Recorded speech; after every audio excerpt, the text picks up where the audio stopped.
இந்த எஸ்ஐஆர் மேலே சில டவுட்ஸ் இருக்குது.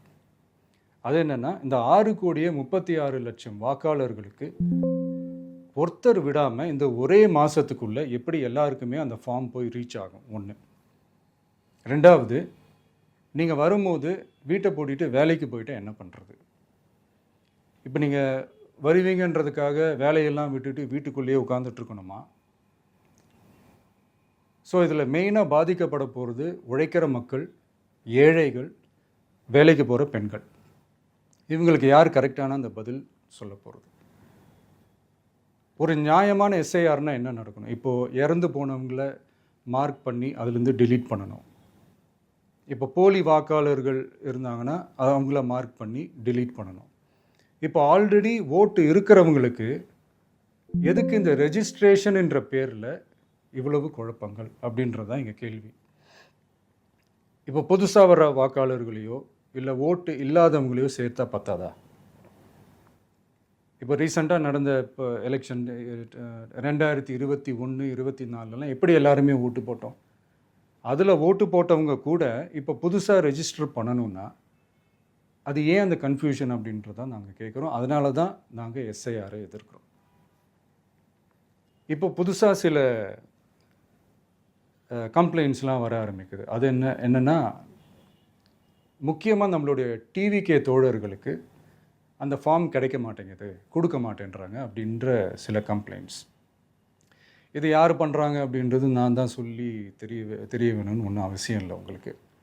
இப்போ இருக்கிற ஆட்சியாளர்கள், அவங்களுக்கு கைப்பாவையாக இருக்கக்கூடிய சில பேர் இதை செய்ய ஸ்டார்ட் பண்ணியிருக்கிறாங்க. அதனால் மை டியர் வர்ச்சுவல் வாரியர்ஸ், இதை சாதாரணமாக எடுத்துக்காதீங்க. இது எல்லாருக்குமே அந்த ஃபார்ம் போய் ரீச் ஆகணும். இதில் ரொம்ப உறுதியாக இருங்க.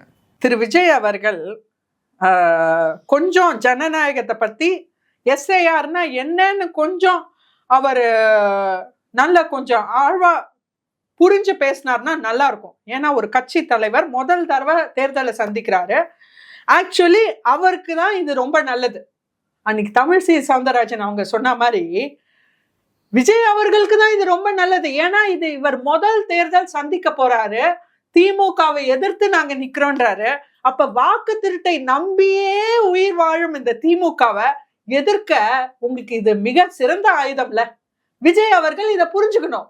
ஏன்னா இன்னைக்கு போலி வாக்காளர்களுக்கு ரிமூவ் ஆயிட்டாங்கன்னா நிஜமான உண்மையான வாக்காளர்கள் தான் வாக்களிக்க போறாங்க. சோ இன்னைக்கு ஏன் நீங்க சொன்ன மாதிரி நல்ல கேள்வி, எதுக்கு எல்லாரும் ஃபார்ம் கொடுக்கணும்? அதான் விஜய் அவர்கள் கேட்கிறார் வீடியோல.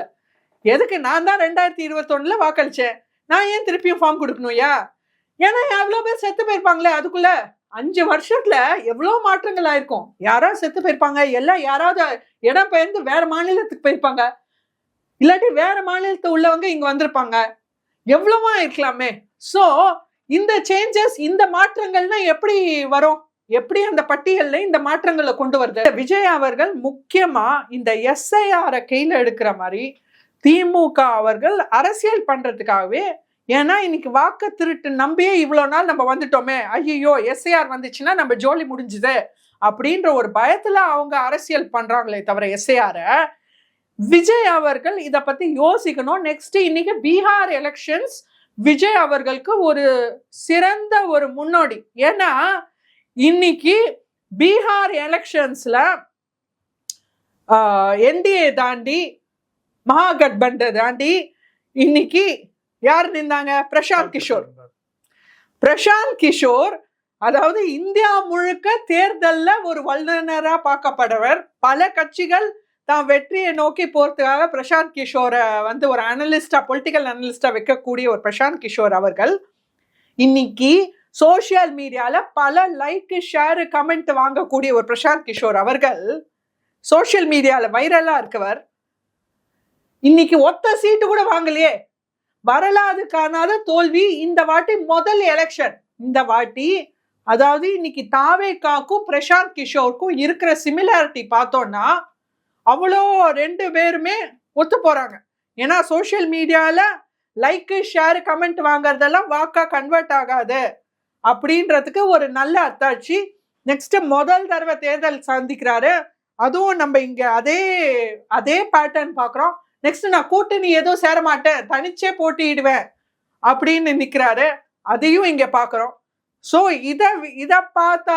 இத பார்த்தாவது விஜய் அவர்கள் கொஞ்சம் யோசிச்சு, தன்னோட நிலையை யோசிச்சு, கொஞ்சம் அவர் நிஜமாவே தமிழக மக்களுக்கு நல்லது செய்யணும், திமுகவை வீழ்த்தணும்னு நினைச்சாருன்னா, கூட்டணி பத்தி யோசிச்சாருன்னா நல்லா இருக்கும்.